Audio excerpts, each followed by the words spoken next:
नेपाल और फ्रांस के बाद अब विरोध की चिंगारी लंदन तक पहुंच चुकी है। शनिवार यानी 13 सितंबर को लंदन में एक ऐसा दृश्य देखने को मिला जिसे ब्रिटेन के हाल के इतिहास का सबसे बड़ा दक्षिणपंथी प्रदर्शन माना जा रहा है।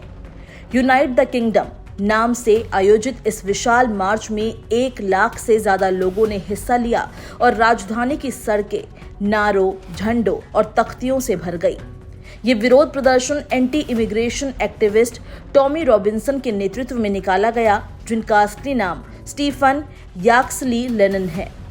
रॉबिन्सन खुद को एक स्वतंत्र पत्रकार बताते हैं जो सरकारी भ्रष्टाचार और इमिग्रेशन से जुड़े मुद्दों पर अपनी राय खुलकर रखते हैं।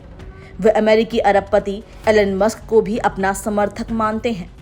प्रदर्शनकारी प्रधानमंत्री कियर स्टारमर की आलोचना करते हुए नारे लगा रहे थे। वो हाथों में तख्तियां लिए हुए थे जिनमें लिखा था, उन्हें घर से भेजो। कई लोग अपने बच्चों के साथ इस रैली में शामिल हुए, जिससे विरोध का स्वर और व्यापक होता दिखाई दिया।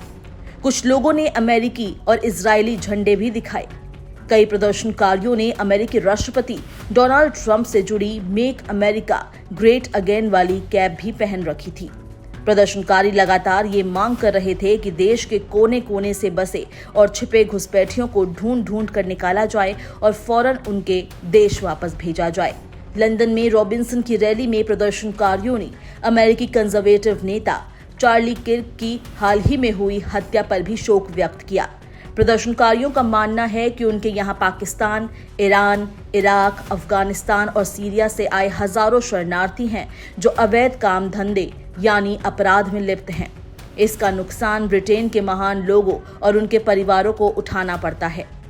इस रैली के विरोध में लगभग 5000 लोगों ने स्टैंड अप टू रेसिज्म नामक काउंटर मार्च निकाला। इन दोनों गुटों को आपस में भिड़ने से रोकने के लिए मेट्रोपॉलिटन पुलिस को सख्त कदम उठाने पड़े। सुरक्षा व्यवस्था के तहत करीब 1600 पुलिसकर्मी तैनात किए गए, जिनमें 500 अतिरिक्त अधिकारी भी शामिल थे। प्रदर्शन के दौरान कई बार हालात तनावपूर्ण हो गए और कुछ जगहों पर प्रदर्शनकारियों की पुलिस से झड़प भी हुई, जिनमें कुछ पुलिसकर्मी घायल हुए। ब्रिटेन में इन दिनों प्रवास का मुद्दा बेहद संवेदनशील बन चुका है। आर्थिक चुनौतियों और बेरोजगारी के बावजूद प्रवासियों को लेकर जनता में नाराजगी बढ़ती जा रही है। सरकारी आंकड़ों के अनुसार इस साल अब तक 28,000 से ज्यादा लोग छोटी नाव से इंग्लिश चैनल पार कर ब्रिटेन पहुंचे हैं। यही वजह है कि सड़कों पर लाल और सफेद इंग्लिश झंडे अधिक दिखाई देने लगे हैं। ब्रिटेन की सबसे बड़ी प्रवासी विरोधी राजनीतिक पार्टी रिफॉर्म यूके ने रॉबिन्सन से दूरी बनाए रखी। रैली में शामिल एक समर्थक सेंड्रा मिशेल ने कहा कि हम अपना देश वापस चाहते हैं, अपनी अभिव्यक्ति की स्वतंत्रता को फिर से पटरी पर लाना चाहते हैं। इस देश में अवैध प्रवास को रोकना होगा। हमें टॉमी पर विश्वास है।